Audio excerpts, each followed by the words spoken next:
In the July edition of the What's New Author series, filmed at SMC's Vox Pop in Assembly Row, author Sam Baltrusis chats with New England Folklore blog's Peter Muse. The author of Legends and Lore of the North Shore discusses Fort Warren's Lady in Black, the lingering legacy of Edgar Allan Poe and H.P. Lovecraft, and Muse also discusses his trip to the Hoosac Tunnel, also known as the Bloody Pit, located in the Berkshires in western Massachusetts. Now, here's your host, Sam Baltrusis. And welcome to the What's New Author series. My name is Sam Baltrusis. I'm an author and journalist. Joining me is my good friend Peter Muse. How's it going, Peter? Good. How are you, Sam? So Peter is the author of Legends and Lore of the North Shore. You're also the mastermind behind one of my favorite blogs, the New England Folklore blog. So how did you get involved with this, Peter? Well, I've always lived in New England. I grew up in Haverhill, Massachusetts. I went to school in Maine, and I think I lived maybe out in Westchester County for maybe 4 weeks. So there's my stint away from New England, I guess. So I have roots here. And when I was a kid, I was one of those kids really interested in mythology, legends, fairy tales, folklore, all that sort of stuff. And so when I went to college, I became an anthropology major. Oh. So I kind of studied that stuff as well. And then I even got a master's degree in anthropology. And I realized at a certain point that I knew a lot of folklore or mythology from other parts of the world, but I did not know really the folklore and legends from the place where I had lived my entire life. And this part of the country has just really rich legends, a rich history of strange stories and things like that. So I started to, look at that, and over time, my brain was getting filled up with all this information, and I need to do something with it. So that's when I started the blog. I'm just gonna put it on the blog. And so that was 10 years ago.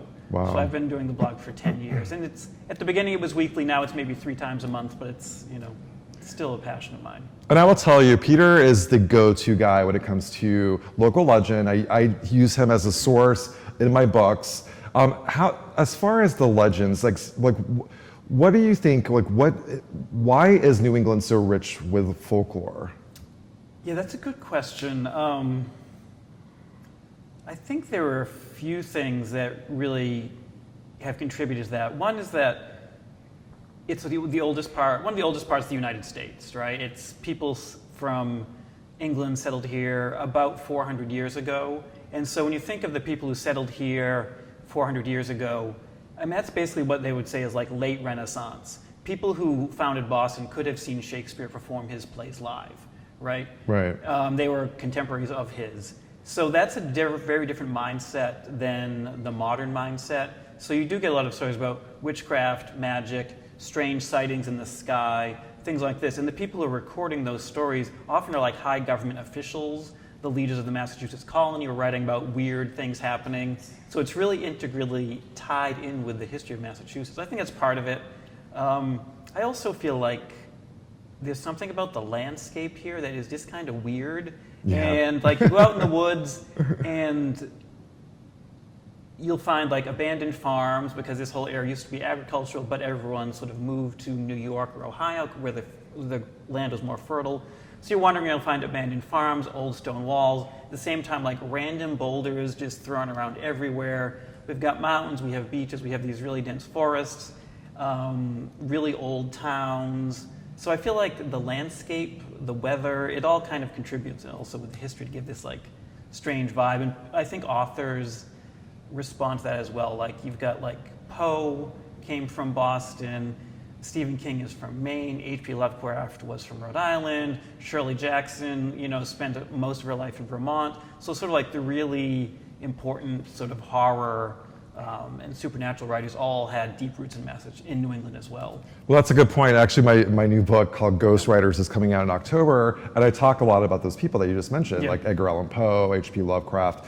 So as far as Edgar Allan Poe, what are your thoughts on him as a person? Oh, well, I never met him, so I don't know. The interesting thing about him is that, if you go into downtown Boston, there's a statue of Edgar Allan Poe, right. With his books and a raven, and my interpretation is that he is leaving Boston, right? Because he was very unhappy here. He was very unhappy You know, here. he was the child of an actress, which was not really a profession that was held in high regard at the time. I think his father was an actor. So his poetry was really kind of out there at the time. It was very experimental. He was writing about these horrific things. And so sort of the literary establishment around here was much more sedate. It was like Hawthorne, Longfellow. And so they're much more like intellectual, and he's more emotional. And so they were giving him a lot of bad reviews. So basically he left. He's like, I'm leaving. He used to call it Frog Pondia, which was his nasty nickname for Boston, because it's like small, and named it probably after the frog pond on the Common. But so he was not a fan of Boston. But he's an interesting person. He had a really crazy life as well, alcoholism and marrying his cousin who died young, and she was underage, and just all this really crazy stuff happening there. Well, he definitely, I go into my new book, I talk about his experience in Providence when he went to visit a fellow poet, and they had sort of a love affair they were courting, and then she gave an ultimatum, like she would not marry him if he continued drinking and doing drugs, and guess what? Right, exactly. And I believe there's a cemetery nearby where they would meet or something. I've been to that cemetery, which I can't remember the name. It's really fascinating, but a lot of the gravestones, they were just splitting right down the middle for some reason. I think it's on a steep hill, so the graves are sort of settling, and so really fascinating. The actual courtship actually happened in the Athenaeum in Providence. So his ghost supposedly haunts that area, and maybe because of a broken heart, or maybe because he just wants to hang out. And maybe because he's drunk and a little confused. Not sure where he is. Which could have happened. So H.P. Lovecraft, you also, we've talked about him in the past too. What are your thoughts on him and sort of his legacy? Yeah, he's, let's just say, an interesting person. He's kind of regarded highly in sort of like some literary circles. Like he started this sort of school of cosmic horror. Like his style of writing is called cosmic horror, where it's like, the rational, intellectual person suddenly realized their insignificance in the whole universe, and it kind of leads to this breakdown. And usually there are also monsters involved, right? Because it's H.P. Lovecraft. So he's sort of influential in that way, and you see him in a lot of even TV shows and movies. He's influential in sort of things that you see, even if people aren't aware of it. I think the challenge with him to a contemporary audience is that he was very racist. So if you read his letters, he was really, really racist. Right. And expressed that in his letters. And if you read his stories, you can often see that there as well. And some people say he was just a product of his time. Other people say that even for his time, he was kind of extreme. One thing I like about his material is that he does draw heavily on sort of New England themes, and really was in love with like the New England landscape and the weirdness of it. So he will take many places that are local and just transform them into these weird supernatural places. So Providence figures in his stories. A town in his stories called Arkham is basically Salem. Kingsport is basically Marblehead. Innsmouth is Newburyport. So all these towns, basically he took and sort of viewed through this filter of a horror writer and emphasized the weird, creepy things about them, which I like.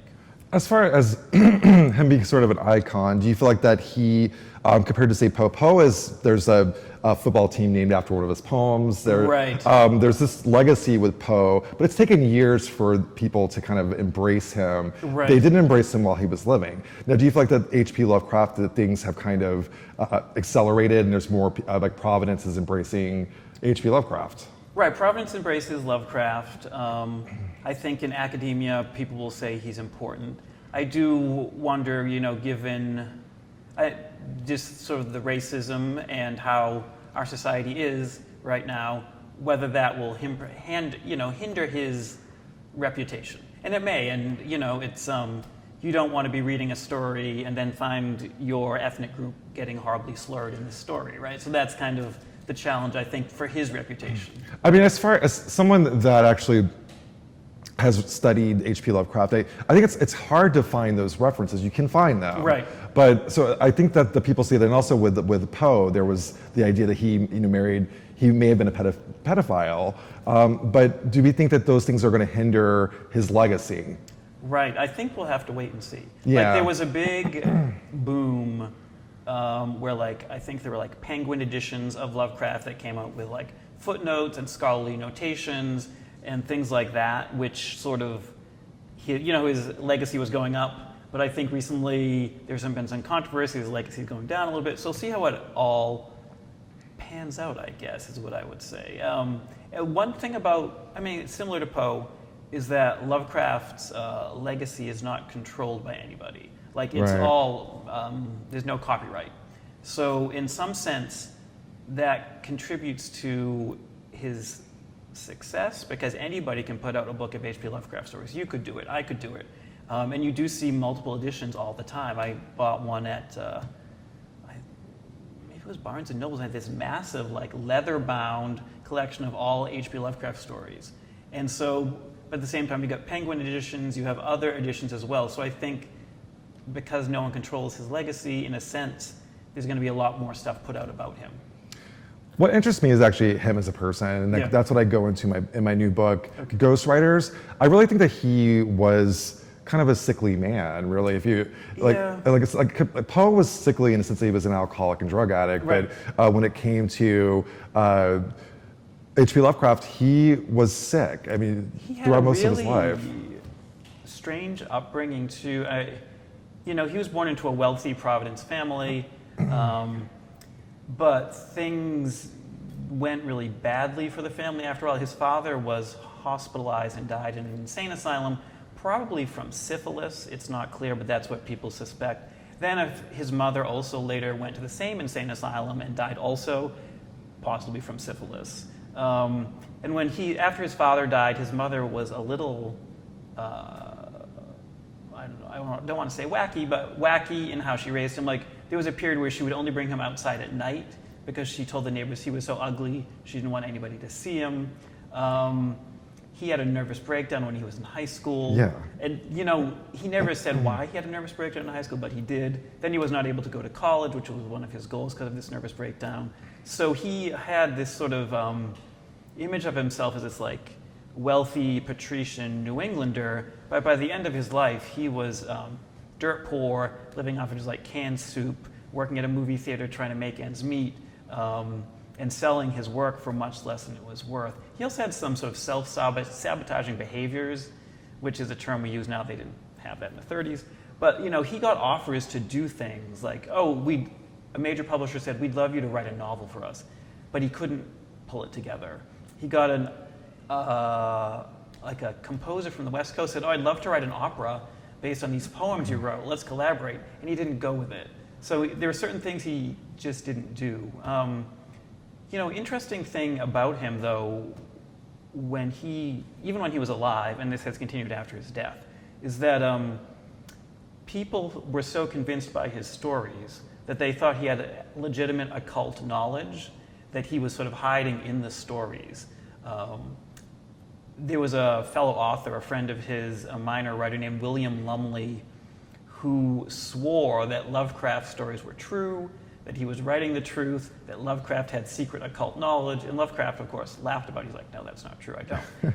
But, and also I know a woman who lived in Boston who claimed that she was descended from the Salem witches, wrote Lovecraft letters saying, I can see from your stories you have secret occult knowledge. I have secret witch knowledge.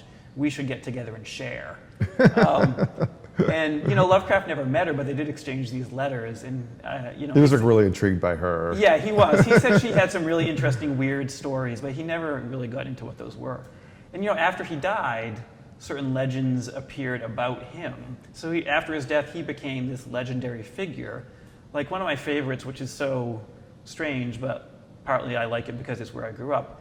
There's this legend that underneath Bradford College, which is in Haverhill, Massachusetts, there are these tunnels under the buildings. Mm-hmm. And there's this legend that H.P. Lovecraft at one point dated a co-ed, and while he was dating her, he acquired a copy of the Necronomicon, which is this book of ultimate evil that appears in his stories. So he had the real Necronomicon, supposedly, according to this legend. And so he hid it under Bradford College.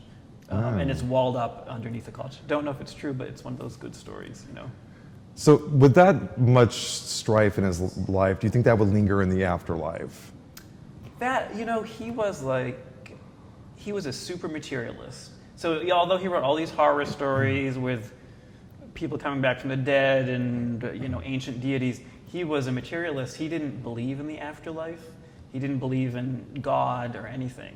So I don't know, even if he had a ghost, if he would be willing to acknowledge that he was a ghost. You know what I mean? He'd be like, this can't be happening. I'm not going to deal with it. I will say this, in his childhood, I think his grandfather gave him a copy of like Legends and Lore, and that fueled his imagination. He had some really interesting books. If you look somewhere, there's a list of all the books that he had in his library. So he had some books written by Cotton Mather, like early editions of Cotton Mather's books about Salem witch trials. He did have books about folklore. He had like the Arabian Nights, which contains a lot of occult lore as well. So he had a lot of strange lore that he grew up with. But he didn't believe in ghosts. He didn't believe in ghosts. No, he didn't. Maybe he is a ghost, but he just doesn't believe in himself. Exactly. Well, so in my new book, I'm actually working on a book on Massachusetts-based crimes called Mass Murders. And in that book, I talk a lot about legends that have murder involved with them. And some of those cases I would love to talk to you about. Sure. For example, we know the Lady in Black on George's Island. So what's the whole backstory with the Lady in Black? So Lady in Black, she's a ghost who appears on George's Island in the fort there, wearing black, wandering around looking forlorn as sort of ghosts do. The story, as I've heard it, and there are a few variations, is that, this is the historical part that's true. The fort there, Fort Warren, was used as a prison during the Civil War. So Confederate soldiers were imprisoned in Fort Warren and guarded by local troops. So according to the legend, her husband was one of the prisoners inside the fort. She somehow got word to him, he got word to her, and she came up from wherever she lived in the South and rode out to the fort at night dressed up like a man, because people would be very suspicious if they saw a woman rowing a boat at the time. She managed to get into his cell. I think someone let down a sheet or something. She pulled herself up from the harbor into his window of his cell. And then they tunneled out of his cell into the main sort of central courtyard of that fortress. She was armed with this old pistol that she had acquired back in her home and state in the South. But as they were kind of trying to make their way out of the fort, out of the prison, they were confronted by the local troops who were guarding. And so there was a shootout. She tried to fire her pistol. It exploded and killed her husband, who was right next to her. So then she's like, oh, crap. This is the whole reason I did all this. She was arrested, and they sentenced her to be hanged in Fort Warren. And her one dying wish was that she be dressed as a woman when she was executed. And so they sort of looked around the prison. It was only men who were there. They found these old black robes that they had used at a play that the troops had put on to entertain themselves at Christmas or something. And so they put her in these black robes, and that's how she was hanged. And supposedly she's still there in those same black outfit, wandering around. And Edward Rowe Snow, who was sort of a famous folklorist, he wrote a lot about Boston Harbor, nautical legends was his big thing. He said he saw multiple reports from people who were stationed there of seeing this ghost. Apparently she did not like people playing cards. So the troops often would be playing cards in the fortress, and things would sort of fall off a wall, a door would slam shut, and so slowly fewer and fewer people would play cards. So finally people just stopped playing cards entirely because they were just creeped out by it. And her voice, her last words, I think, are often heard there, just her shrieks and things like that. So I gave tours to George's Island a couple years ago, back and forth, and I would always tell the story that was perpetuated, or I would say probably created by Edward Rowe Snow. Now, if I mentioned that probably that didn't happen, that there was not an execution on George's Island, people would kind of get irate with me. Right. They love the story. It's a great story. Yeah.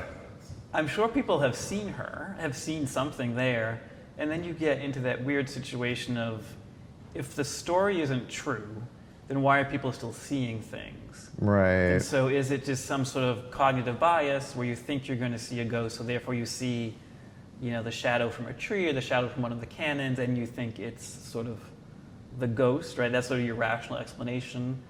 Or is it sort of, people's desire for this ghost has somehow actually created the ghost? If you want to be a little more mystical, there's some sort of mental construct that has been created. Like a thought form.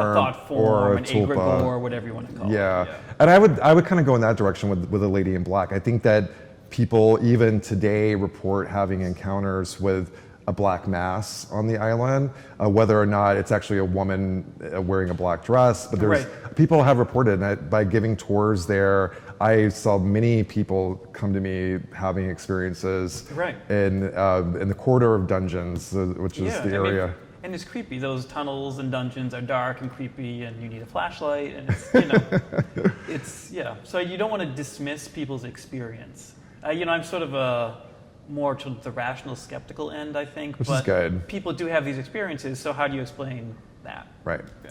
And other legends and lore. So one of the locations that are featured in my new book, Mass Murders, is also the Hoosick Tunnel and the Berkshires. So tell me about North Adams. Sure. The Hoosac Tunnel, I've been there. I've been to George's Island, but the Hoosac Tunnel I've been to, and it's definitely a creepy place for whatever reason. So I think it was 1850, people in North Adams decided to dig this tunnel through a mountain so the train could go through, because otherwise there was just no way to get around it. It's the Berkshires, the mountains are really steep. So they said, we're going to build this tunnel. It'll be 4.75 miles long, and the train can just go right through the mountain. It's going to be super easy. And so they had this machine that they had built that was supposed to dig through the rock, like a giant drilling machine. And they were all excited, yay, cracking champagne, whatever. And the drilling machine started and immediately got stuck in the rock and didn't work. Oh. It immediately broke down. So then they had to hire hundreds of people to just dig the tunnel manually and using dynamite and things like that. So it took, I think, 20 years or so to actually finish the tunnel. So it was a long, long process. And 195 people died in the process of making that tunnel. And so you think with 195 people dying, obviously there would be legends and stories that would bubble up. So quite a few have. The two that are most horrifying, one, if you're looking at murders, is this story about a man named Ringo Kelly, which is a fantastic name, I think. Yeah, the best name ever. The best name ever, Ringo Kelly. Unfortunately, he met a really bad end. He was working in the tunnel. His job was to detonate dynamite to, make the tunnel move forward. Unfortunately, he mistimed things. He set off the dynamite and he killed 2 people who were standing nearby. Oh. People were, of course, outraged, and he disappeared. He left, did he leave town, whatever. No one knew where he went. He vanished. And then 1 year later, his body was found inside the tunnel. He had been strangled, and he was at the exact same spot where he had set off the dynamite and killed 2 people. So sounds like a revenge murder. Where had he been in the intervening year? Who strangled him? These things were never resolved. So he could have been killed by the ghost, maybe? The ghost? I think they found the rope around his neck. It was really physical. But this is a true story. That's a true story. That's a true story. That's crazy. The other one, which is not a murder, but just particularly gruesome, is that, so if you picture the mountain like this, they decided to sort of dig a shaft down through the center of the mountain so they could lower people into the tunnel by sort of an elevator. And so they had a crank house up here where they would lower people down this wooden pulley system. Unfortunately, there was an explosion. Lots of explosions involved in this tunnel. In this crank house up here, this exploded, so the elevator sort of fell down into the tunnel, which had water at the bottom at the time. At the same time, all sorts of metal and sharp objects from the crank house rained down on the people who were inside the shaft, which at the same time was also filling with some sort of gas, because just digging underground you get lots of these gases. The people at the top realized there was absolutely nothing they could do to save anybody inside. It had filled in with debris, it was filling with water, and it was filling with gas. So really, it's just lose, lose, lose. And so they went back into that shaft probably months later to finally see what had happened. So several people had drowned. It seemed like some people had asphyxiated, but even creepier, some of the men working inside had managed to build a raft out of debris So as the water rose, they were in this raft that went up, up. Then the water stopped, and then they just starved to death. Oh my gosh. And so I think probably 20 people died in that shaft as well. That's horrible. Horrible. And so clearly, given this history, there are just a lot of legends about that. And even after the tunnel was done, bad things happened. People who would work in the tunnel on the train said they would see like headless ghosts. They would see phantom shapes carrying lights in there. And there was at least one person, I know this was the 70s, a local man in North Adams, whatever, made a bet with his friends or something, I'm going to walk through the tunnel. So they saw him go into the tunnel, and he was going to come out the other end in Florida, Massachusetts, which was the town at the other end. He just never came out. Oh my gosh. So no one ever found him. He's gone. This is in his 70s, so that's fairly recent. Yeah. So they call it the Bloody Pit, and they call it the Bloody Pit for a reason. Right.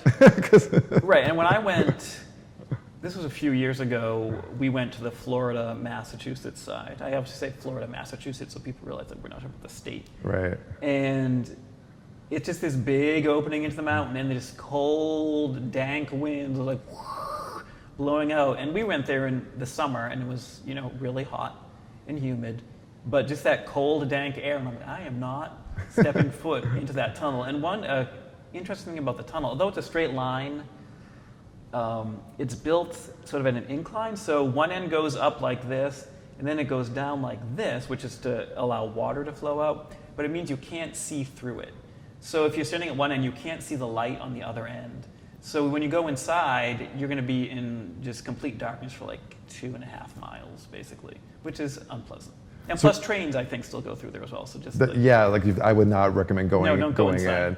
So one more legend before we go. So the Screeching Woman of Marblehead. Yeah. What's the whole backstory with her? Well, that story is much older. I mean, that's from like 1640s, 1650s. So Marblehead's a really fascinating town. When it was settled by, fishermen, and it was a very remote location. Marblehead is still sort of hard to get to. Like, it's not an easy place to drive to. And so it was this remote location, this remote little fishing village settled by people from, all over England. So they have a lot of strange legends from Marblehead. So the Shrieking Lady, did you call her Shrieking Lady? She had also different names, like Shrieking Lady, Screaming Woman. Screeching Woman, that's how I know her. Screeching Woman. The Screeching Woman of Lovis Cove. Of Lovis Cove. So the story I've heard is that she was a passenger on a ship sailing over from England, probably a settler coming over to Massachusetts. The ship was attacked by pirates, which was a common problem at the time. Most passengers on board the ship were killed. The pirates decided to take her with them because she was this attractive young woman, so for obviously bad purposes, right? So the pirates then brought her all the way to Massachusetts, to Marblehead, brought her ashore, and then that's when they decided to kill her, according to this story.